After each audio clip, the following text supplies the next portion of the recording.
इंदौर की सोनम तो बेवफा निकली। जी हां, जिस राजा के साथ सोनम रघुवंशी मेघालय के शिलांग में हनीमून मनाने के लिए गई थी, उसी सोनम ने अपने पति राजा की हत्या कर दी। जी हां, ये बात जानकर पूरा देश, इंदौर और मध्य प्रदेश सन्न है कि सोनम राजा की नहीं, राज की दीवानी थी। राज कुशवाहा, सोनम का बॉयफ्रेंड, जिससे वो घंटों बात करती थी, लंबे दौर पर बतियाती थी। और जब पुलिस ने जांच शुरू की, कॉल रिकॉर्ड निकाले, सीडीआर खंगाली, तो राज का पता चला और राज से कड़ियां जुड़ते जुड़ते राजा के हत्यारे तक पुलिस पहुंच गई और सोनम को गिरफ्तार कर लिया गया उत्तर प्रदेश से।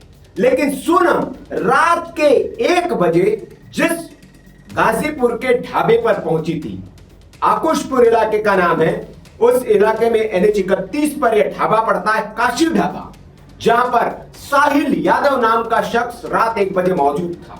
वहीं पर बदहवास हालत में सोनम रघुवंशी पहुंची थी। क्या कहा उस ढाबे वाले से सोनम रघुवंशी ने? सबसे पहले पहुंचते ही सोनम ने उस ढाबे पर क्या किया, क्या वो कह रही थी, क्या सोनम की हालत थी, ये सारे खुलासे हुए हैं। साहिल यादव ने एक एक बात बताई जो उस वक्त वहां ढाबे पर मौजूद था। पहला फोन किसको किया गया, क्या बताया गया, सोनम को वहां पर लेकर कौन पहुंचा था, वो शिलांग के, मेघालय के शिलांग से गाजीपुर, उत्तर प्रदेश के गाजीपुर के ढाबे पर अकेली कैसे पहुंच गई, क्या उसके साथ कोई और था, कौन उसको लेकर आया था, कौन सोनम के साथ था, और सोनम ने आखिरकार इतने दिनों के बाद, 17 दिनों की मर्डर मिस्ट्री के बाद आखिरकार सरेंडर क्यों किया? ये कई सवाल है, हर सवाल का जवाब आपको इस रिपोर्ट में देंगे। लेकिन सबसे पहले साहिल यादव जो है, उस ढाबे का मालिक, रात 1 बजे वहां सोनम पहुंची थी, उसने क्या कहा, उससे क्या हुआ उस ढाबे पर, कैसे पुलिस सोनम को लेकर गई, साहिल से सुनिए। रात के 1 बज रहे थे, हम यहीं पे थे, उधर वो पीछे से आती हैं, फिर वहाँ पे कुछ लोग बैठे रहते हैं, फैमिली मेंबर, उनसे कुछ हेल्प मांगती है, मतलब मोबाइल तो नहीं देते हैं, फिर वो मेरे पास आती हैं, बोलती हैं कि भैया अपना मोबाइल दे दीजिए, कॉल करना है। तो हम, हाँ, वो हमसे, फिर हम अपना मोबाइल उनको देते हैं, वो अपने फैमिली से किसी से बात करती है, कुछ देर बात ही करती है, फिर रोने लगती है। फिर हम उनके फैमिली से बात करते हैं, उनको बताते हैं वो यहाँ पे हैं, इस स्टेट में, इस जिले में। फिर कॉल कट हो जाता है, मतलब फिर वो, हम उनको पानी देते हैं, वहाँ पे वो जाके बैठ के पीती हैं कुछ देर बाद, और मेंटली सही नहीं थी। हाँ जी। फिर कुछ देर बाद उनके भाई का भी कॉल आता है, फिर दोबारा बात कराते हैं जी, मेरे नंबर पे।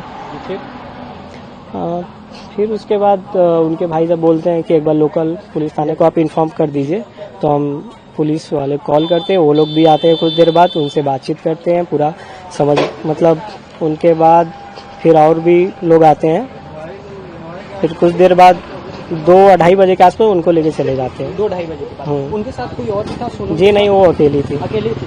तो कैसा, क्या वो बातचीत करी थी फैमिली से, कुछ उसने आप जैसे कुछ? बस वो कॉल लगा के, भैया मैं यहाँ पे हूँ, इतना बोलने के बाद वो रोने लगती है। आपने उसकी मदद की और क्या किया, पानी वानी पिलाया, मदद किया? बस पानी, और बाकी चाय वाय पूछे तो वो मना कर दे रही थी।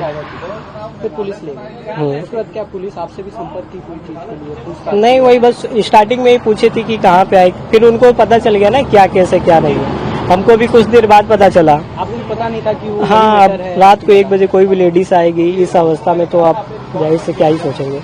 जी हाँ, तो सुना आपने, शुरुआत होती है 11 मई से।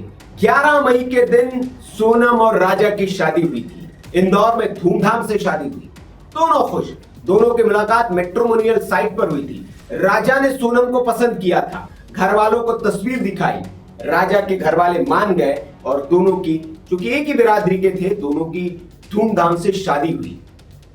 शादी के 9 दिन के बाद 20 तारीख को दोनों हनीमून के लिए निकल गए। राजा की मां ने खुलासा किया है कि सोनम ने जिद की थी कि हमें असम की कामाख्या देवी के दर्शन करने जाना है और उसके बाद शिलांग घूमने हम जाएंगे हनीमून के लिए। राजा की मां ने यह भी बताया कि राजा जो है वो ज्यादातर उत्तराखंड या उत्तर प्रदेश की धार्मिक डेस्टिनेशन पर घूमना उसको पसंद था, उधर का उसके मन में ख्याल भी नहीं आता था। लेकिन सोनम जबरदस्ती उसे वहां लेकर गई। एक और बात का खुलासा हुआ कि सोनम ने ही उसके पति को गले में सोने की चेन, अंगूठियां सब साथ लेकर चलने को कहा था। राजा बिना ये सब लिए ही हनीमून के लिए निकल रहा था, लेकिन बाहर से सोनम ने उसे वापस भेजा कि आपकी चेन कहां है, आपकी अंगूठियां कहां है, सब घर से ले आइए। और जब एयरपोर्ट से उसने तस्वीर डाली तो उसकी मां ने उसके गले में चेन देखी तो फोन किया कि राजा, ये सोना पहनकर जाना ठीक नहीं है, आप दूर जा रहे हैं, कुछ खतरा हो सकता है। लेकिन राजा ने उसकी मां को बताया कि नहीं, सोनम ने कहा कि इसे ले आओ। अब सोनम प्लानिंग कब से कर रही थी, इस बात से आप समझ सकते हैं। कहा यह जा रहा है कि शादी जब तय हो गई, शादी के पहले से ही यह प्लानिंग चल रही थी, राजा को राज के लिए रास्ते से हटाने की प्लानिंग। घंटों दोनों के बीच में बातचीत होती, ये पुलिस का दावा है। और इसीलिए पुलिस ने जिस तरह से सुपारी दी गई, एक एकांत जगह पर ले जाया गया जहां कोई सीसीटीवी न हो, जंगल का इलाका हो, और जहां मारकर फेंक भी दिया जाए तो पता न चले। बहुत गहरी साजिश रची थी सोनम ने। उत्तर प्रदेश की पुलिस भी उस ढाबे पर पहुंची और उन्होंने सोनम को जब गिरफ्तार किया, वहां पूछताछ की 2-3 लोगों से। उत्तर प्रदेश की पुलिस ने भी बताया कि इस बारे में हम ज्यादा जानकारी नहीं दे सकते। हालांकि इंदौर पुलिस का इस पर बयान आ गया है कि उन्होंने 3 लोगों को गिरफ्तार कर लिया है। राज कुशवाहा को भी गिरफ्तार किया गया है, जो उसका बॉयफ्रेंड बताया जा रहा है, और सोनम को भी गिरफ्तार किया गया है। सोनम ने यह कत्ल क्यों किया, इसकी ऊपरी तौर पर कहानी सामने आ चुकी है, लेकिन इसकी डिटेल सोनम से पूछताछ के बाद सामने आएगा। कैसे कत्ल किया गया, कितने पैसे दिए गए। लेकिन मेघालय पुलिस के जो डीजीपी है इदाशीशा नोग्राम, उन्होंने बताया कि सोनम ने ही अपनी पति की हत्या के लिए सुपारी दी थी, और इसमें से एक जो आरोपी था, जो हत्यारा था, उसको यूपी पुलिस ने पकड़ लिया है, और बाकी एसआईटी इंदौर ने 2 को गिरफ्तार किया है मध्य प्रदेश से। ये जानकारी उन्होंने दी। उन्होंने कहा कि सोनम ने सरेंडर किया, वो थक चुकी थी, उसका प्लान फेल हो चुका था, इसलिए उसने सरेंडर कर दिया पुलिस के सामने। और अब उसे मध्य प्रदेश की और मेघालय की पुलिस संयुक्त रूप से उससे इंटरोगेशन करेगी। उत्तर प्रदेश में अभी उसको एक सेंटर में रखा गया था, वहां उसकी मेडिकल जांच हुई, और उसके बाद अब ये दोनों पुलिस पूछताछ करेगी और इस मामले में खुलासा करेगी। लेकिन ये मामला बहुत हैरान करने वाला, चौंकाने वाला, राष्ट्रीय स्तर पर इतना बड़ा ये मामला बनेगा, ये सोनम ने भी शायद नहीं सोचा होगा। ये बात उनके कातिलों को भी पता नहीं होगी। और जब ये मामला इतना हाई प्रोफाइल बन गया, मुख्यमंत्री, पूर्व मुख्यमंत्री इस मामले में सीबीआई जांच तक की बात करने लगे, तो सोनम को सरेंडर करना ही शायद बेहतर लगा, और उसने अपना प्लान चेंज करके फिर पुलिस के सामने सरेंडर कर दिया। लेकिन कुल मिलाकर ये जो 17 दिनों से जो गुत्थी चली आ रही थी, इंदौर कपल मिसिंग केस, जो एक मिस्टीरियस केस बन गया था, वो फाइनली सुलझ गया है। और उसमें जो प्रथम दृष्टया बात सामने आई है कि राज के लिए राजा को सोनम ने रास्ते से हटाया है। खबर पर आपकी क्या राय है, कमेंट करके आप हमें जरूर बताएं। वीडियो अच्छा लगा हो तो लाइक करें, शेयर करें, और ऐसी खबरों के लिए आप देखते रहिए वीके न्यूज।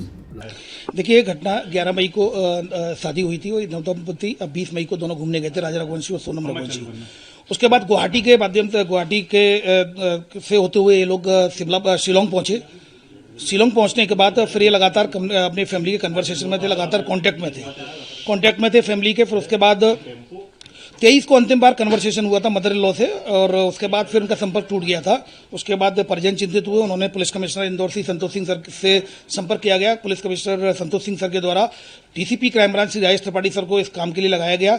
उनका ये काम था लगातार कोऑर्डिनेशन करें, परिवार के भी संपर्क में रहें, क्योंकि कई परिजन शिलोंग भी निकल चुके थे, उनके भाई और रिश्तेदार सभी कुछ लोग वहां चले गए थे। तो राजेश त्रिपाठी सर के द्वारा लगातार जो ईस्ट सोहरा डिस्ट्रिक्ट है उसमें उनके जो एसपी विवेक सर हैं, उनके लगातार संपर्क में थे, परिजनों के संपर्क में थे, लगातार अपडेट ले रहे थे, सर्चिंग अभियान की पूरी जानकारी ले रहे थे। तभी अचानक 2 जून को एक दुखद घटना आई, जिसमें कि डेड बॉडी उसकी रिकवर हुई, राजा रघुवंशी की डेड बॉडी, जिसको आइडेंटिफाइड किया गया।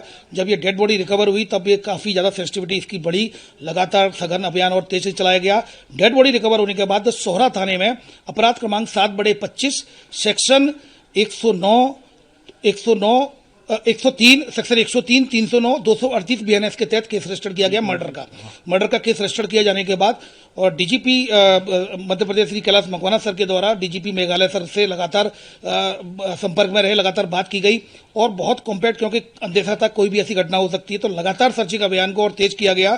तभी ऐसी खबर आई शिलोंग पुलिस के द्वारा कि एक यूपी के गाजीपुर वीके न्यूज, राष्ट्र के नाम।